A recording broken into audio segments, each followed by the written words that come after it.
What's up, horror fans? This is your boy, Crypt Keeper. At bago natin umpisahan ang napakalupit na kwentong ito, ay isang malupitang shoutout muna sa'yo. Oo, ikaw nga. Wala nang iba. At kung hindi ka pa nakakapag-subscribe, ay pindutin mo na ang subscribe button at isama mo na rin ang notification bell para lagi kang updated sa creepy noise stories. Anyway, umpisahan na natin ang aswangan.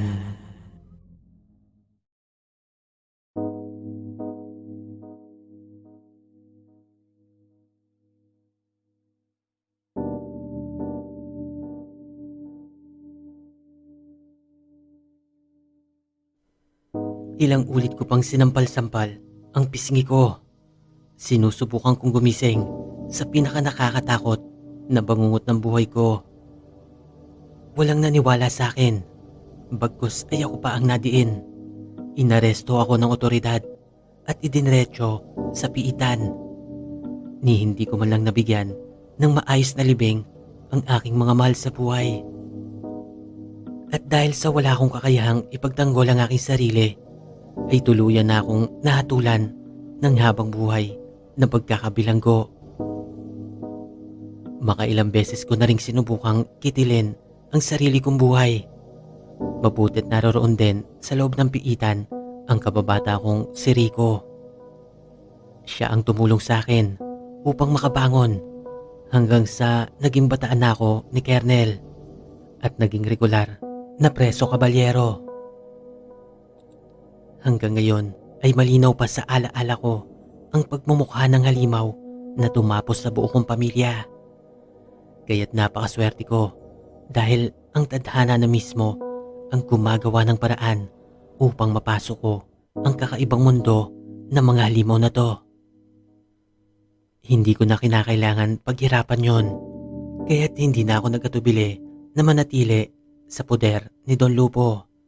Kahit pa ng mga oras na nalaman ko na mga aswang pala ang kailangan kong tapusin. Malaki ang utang na loob ko sa matandang to, kaya't hindi ako pumayag na basta-basta na lamang siyang mapatay ni Beto. Marami pa akong kailangan malaman, marami pa akong kailangan matutunan, at kung darating ang panahon na maging isa ako sa kanila, ay hindi ko ito pagsisisihan, basta't magawa ko ang misyon ko sa buhay. Alam ko naman na kailangan ko ang tulong ng Don upang maging matagumpay ang paghihiganti ko, at alam ko rin na kailangan niya ang serbisyo ko. Sa ngayon, pananatilihin ko munang lihim ang lahat. Ayokong mapurnada ang mga plano ko. Hindi ako natatakot mamatay, pero ang mas kinakatakot ko ay ang lisanin ko ang mundong ito na hindi na ibibigay ang katarungan sa aking mag-iina. Ano na lang ang mukhang ihaharap ko sa kanila sa kabilang buhay. Gilier! Gilier! Gilier! Gumising ka na! Tapos na ang pagpupulong. Putya, hindi ko namalayan. Nakatulog pala ako. Hindi ko na napakinggan ang iba pa nilang mga pinag-usapan. Nagpalusot na lang ako kay Don Lupo na hindi maganda ang pakiramdam ko. Kaya't sinabihan ako nito na magpahinga na muna. Babalik na sana ako sa aking kwarto nang biglang dumating ang isang tauhan ni Don Lupo. Humahangos ito. Pinuno, masamang balita po. Muling nagbalik ang mga alamid. At sa pagkakataong ito, mas dumami po sila. Ihanda ang depensa ng mansyon. Humanda ang lahat at ipwesto ng maayos ang ating mga mandirigma. Masusunod po, Pinunong Lupo. Kagad kaming napatakbo sa harap ng beranda ng mansyon. Putek, totoo ba to? Halos hindi mahulugan ng karayom ang dami ng mga alamid. Nakatitig lamang ang mga ito mula sa labas ng mansyon. Nanlilisik ang kanilang mga mata at parang anumang oras ay handa na ang mga ito na mangatay. Maya-maya pa ay nahati ang daan kung saan naroroon ang mga nag-uumpokang halimaw. Isa-isang namaniknohod ang mga alamid. Mula nga doon ay lumabas ang isang matandang lalaki. Nakasakay ito sa isang automatic wheelchair. Si Haring Rufino! Kitang-kita ko na nanlaki ang mga mata ni Don Lupo. Tila ba nakakita ito ng isang multo.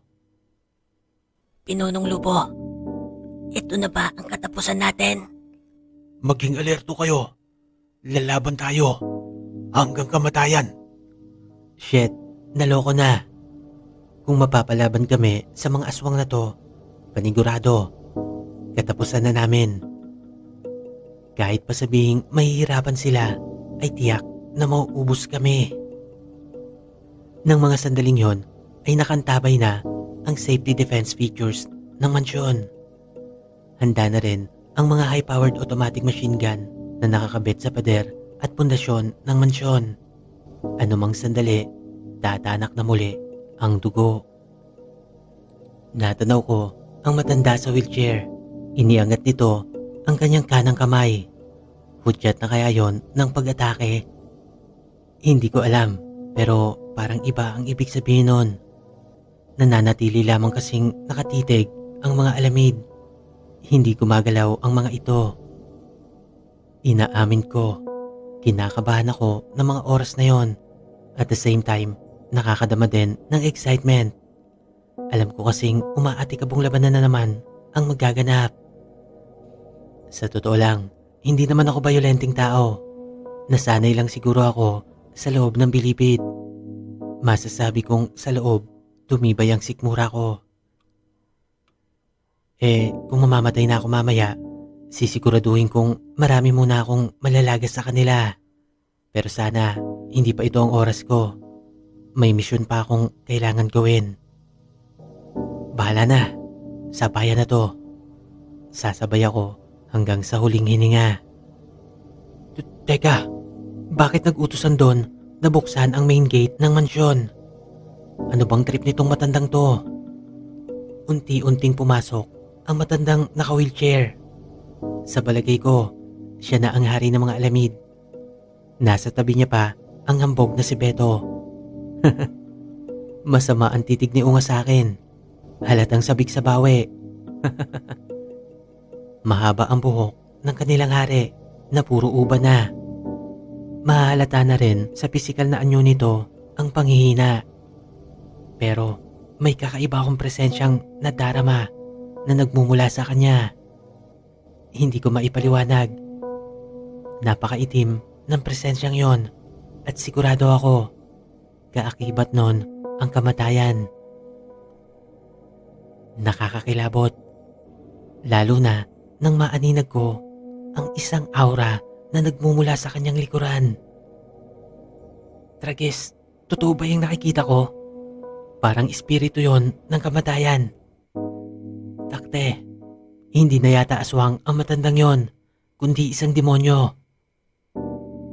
Nagulat naman ako dito kay Don Lupo. Bigla kasing tumalon mula sa beranda patungo sa ibaba. Ang galing, parang hindi senior.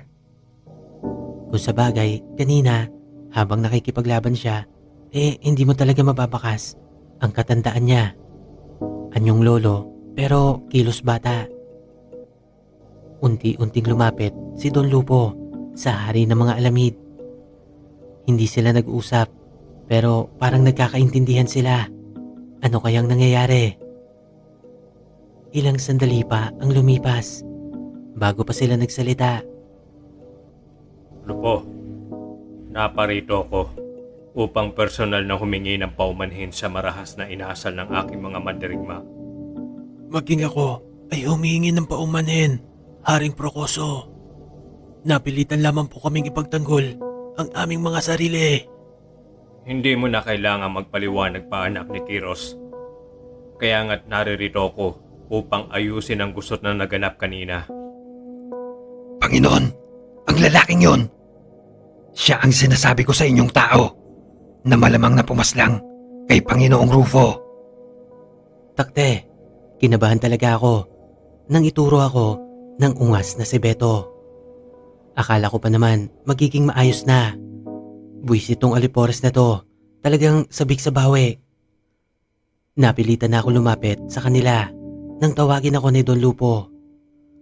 Putya, habang lumalapit ako sa kanila, lalong lumalakas ang presensya ng hari. Grabe, ngayon lamang ako nakadama ng ganito sa buong buhay ko. Parang nahihirapan akong huminga habang papalapit ako ng papalapit.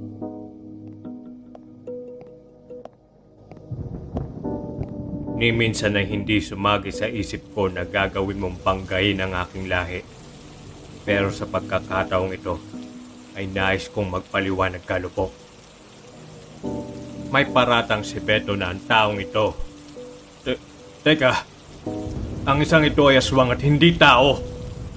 Sa pakiwari ko ay ikaw ang dapat magpaliwanag, Beto. Ha? Ako ba ang tinutukoy ng matandang to? Ako? Aswang? Pero teka, imposible naman yata na magkamali itong hari nila. Hindi, baka barado lang ang ilong nito. Tama, baka ganun nga. Pero sa kabilang banda, ay napabuti na rin. Kasi kung naamoy ako nito bilang tao, malamang ay paniwalaan nito si Beto. Lalo pat nakapagsumbong na ito sa ginawa ko sa kanya kanina. Parang batang nagtawag, hindi kasi nakapalag eh. Bahagya pa akong napaatras nang unti-unting lumapit si Beto sa akin. Akala ko aatake ito. Aamoy-amoyin lang pala ako. Imposible. Hindi ako maaaring magkamali. Kanina ko lang siya naamoy. Kaya't imposibleng maging aswang kaagad siya. May hindi tama rito, Panginoong Koso. Mukhang sumasablay na ang pang-amoy mo, Beto. Inuulit ko, wala kaming kinalaman sa ipinaparatang mo. Malamang, may kakaiba kayong mahikang ginamit upang linlangin kami. Hindi ako titigil hanggat hindi ko napapatunayan ang mga kabalastugan mo, Lupo. Beto, magtigil ka. Sarado na ang usapin na ito. Inuutusan kitang humingi ng tawad sa pinuno ng mga awangan. Pero, Panginoon, Hindi ko na ulitin ang sinabi ko. Kaya't gawin mo na. opo, Panginoon. Humingi ako ng paumanhin, Lupo. Uy Beto, matuto ka namang gumalang. Pinuno namin ang karap mo at nandito ka sa aming teritoryo. Beto, ibigay mo ang respetong nararapat sa anak ni Kiros. Opo, Pinunong Lupo. Uli ay humihingi ako ng paumanhin sa marahas kong iginilos. Naway, mapatawad niyo po ako. Yan, dapat ganyan. Talipandas kang pangas ka eh. Kung hindi dahil sa kapusukan mo, hindi sana mangyayari ang lahat ng ito. Kinailangan patuloy magbuwis ng buhay ng iba nating kasamahan. Alam nyo, Boss Hari, kung ako sa inyo, palitan nyo na tong si Beto. Masyadong mainitin ang ulo eh. Hindi magandang leader yan sa grupo. Tama na yan, Gilier. Nasa harapan ka ng hari ng mga alamid. Pasensya na po. Hindi ko lang kasi mapigilan ang sarili ko eh. Kung nakinig lang tong si Beto eh, hindi na sana masasayang yung mga buhay na nawala kanina. Tama siya, Lupo. Bilang pinuno, mahalagang pinapahalagahan mo ang bawat buhay na nasasakupan mo. Bueno, tapos na ang usaping ito. Inaasahan kong hindi nito masisira ang alyansang namamagitan sa ating lahi, Lupo. Kayo kung sumama ang loob sa akin ng kaibigan kong si Kiros na iyong ama. Makakaasa ba ako sa iyo, Lupo? Opo, Haring Procoso. Makakaasa po kayo. Hindi ko maipinta ang pagmumukha ni Beto habang papalayo sila sa mansyon. Yung tipong nagsumbong sa tatay tapos hindi kinampihan. Ay, tsaka lang kami nakahinga ng maluwag nang tuluyan ng mawala ang presensya ng mga alamid. Grabe, akala ko talaga digmaan na naman eh. Nakakatakot pa naman yung hari. Si Haring... Sino nga ba yon? Takte, kailangan ko na yatang uminom ng glutapos. Nagiging makakalimutin na kasi ako eh. Pero teka, shit, Hindi kaya... Don Lupo, bakit po ganon? Bakit aswang na ako sa pang-amoy ng hari nila? Siguro naman barado lang yung ilong nun. Clear. Mukhang hindi na kita magagamit bilang isang birador. Ngayon ko lang din napansin, hindi maaaring magkamali ang pang-amoy ng Haring Koso. Unti-unti ko nang naaamoy ang pagiging aswang mo. Ha? Paanong nangyari yon, Don Lupo? Di ba, ginagamot naman ako ni Tandang Impen? Don Lupo, ayoko maging aswang. Isa pa, hindi nyo na ako mapapakinabangan kapag naging aswang ako. Teka, baka pwede naman nating ipatawag ulit si Mang Impen. Wala nang arte-arte. Lahat ng ipainom sa akin ni Tandang Impen ay walang pag-aalilangan kong nilalagok. May mga orasyon din itong ginawa sa akin. Nandyan na yung pahiran ako ng kung ano-anong likido, dasalan ng maghapon na hindi gumagalaw, at kung ano-ano pa. Mas okay na to kesa maging aswang. Hindi ko pinangarap na maging isa sa kanila. Hindi talaga. Ayokong kumain ng hilaw na karne, lalo na kung tao. Naiisip ko pa lang ay nasusuka na ako. Teka, naaartehan na ba kayo sa akin? Pagbigyan nyo na ako. Ako naman ang bida rito eh. Mahigit 1 buwan ang lumipas. Patuloy pa rin ang inuman session with Tanda.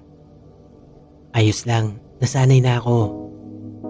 Nakahinga na ako ng maluwag nang kumpirmahin ni Don Lupo na unti-unti nang nawawala ang pag-aswang sa amoy ko. Salamat naman. Talagang hindi na ako magpapakagat ulit. Promise ulit. Sa panahong nagpapagaling ako, ay nalaman ko mismo kay Don Lupo kung bakit niya ginagawa ang lahat ng mga bagay na yon. Bakit niya ipinaligpit ang susunod na hari ng mga alamid. Itong si Bogart at Bruno pala ay nakipagkasundo sa susunod sanang hari na si Rufo. Balak nilang itumba ang Don kasama na ang mga tapat na tauhan nito upang mapalitan siya sa trono ni Bogart. Gagawin nila ang mga bagay na yon sa oras na maging hari na si Rufo. Bali magiging sakop na ng mga alamid ang lahing awangan. Ayon pa kay Don Lupo, ginawa niyang pigilan ang maitim na balak na yon ng 3, hindi dahil sa takot siyang mawala sa kapangyarihan, kundi may sinumpaan daw siya sa kanyang ama na habang siya ang namumuno ay hindi niya hayaan na maging alipin o masakop ng iba ang kanilang lahi. Kung ang buhay daw niya ang magiging kabayaran, ay handa daw siyang gawin yon. Ang totoo pangaraw niyan ay wala namang namamagitang alitan sa mga alamid at awangan. Magkaibigan kasi si Haring Procoso at ang kanyang ama na si Kiros, na siyang hari ng mga awangan. Nang tanungin ko siya kung ano ang kinamatay ng kanyang ama, ay nagulat ako. Sumagot kasi ito na buhay pa rin ang kanyang ama. Buhay pa? Kung gayon, nasa ang hari nila? Malalaman ko din daw yon balang araw. Ito talagang matandang to, pa-mysterious effect talaga. Kung minsan nakakabwisit din, mahilig mambitin. Ikaw, kapag nabibiting ka, hindi ka ba nabibwisit? Kahit sino naman siguro sa inyo, ayaw nang bitin, di ba? Sa kabila nun, ay napanatag na ako kahit papano. Dama ko kasi nabuo na ang tiwala sa akin ng Don. Siguro dahil na rin sa nailigtas ko ang buhay niya nung nakaraan. Nakuha pa nga magdrama ni Tanda. Ang sabi niya, kung nais ko na daw umalis sa mansyon, ay malaya ko nang magagawa yon. Total, natanggal na raw ang mga tinig niya sa lalamunan. Sa totoo lang, napaisip ako. Hindi rin ako halos makapaniwala. Malaya na ako. Kung tutuusin, amanos na talaga kami ni Don Lupo. Tagumpay ko nagawa ang mga ipinatrabaho niya. Si Bogart, si Bruno, at si Rufo. Kasama na ang kapatid nito. At higit sa lahat, ay nailigtas ko pa ang buhay niya mula kay Beto. Kaya't maluwag na sa isipan ko na umalis na sa mansyon. Pero kahit ganon ay tumatanaw pa rin ako ng utang na loob sa matanda. Isa pa, may puwang sa isip ko na nagsasabing huwag ko munang lisanin ang mansyon. Marami pa akong kailangan malaman at matutunan upang maging matagumpay sa sinumpaan kong misyon, at yon ang mahanap at makapaghigante sa aswang na pumaslang sa aking pamilya. Sa totoo lang, gusto ko na sabihin yon sa matanda at humingi na rin sana ng tulong. Pero nag-aalinlangan pa rin ako. Hindi ko pa rin kasi maialis na aswang ang matandang to. Malay ko ba, baka kakilala o kakampi nila yung pumatay sa pamilya ko. Pero kung magkagayon man at haharang sila sa landas ko, ay hindi ako mangingiming tapusin sila. Isang gabi ay nagulantang kami sa mansyon nang may dumating na isang grupo ng mga alamid. Humahango sa mga ito at ang iba sa kanila ay duguan. Ano na naman ba to? Hindi kaya pakanana naman to ng pinunong mandirigma nilang si Beto? Ang gago, hindi pa rin talaga makamove on. Itutuloy.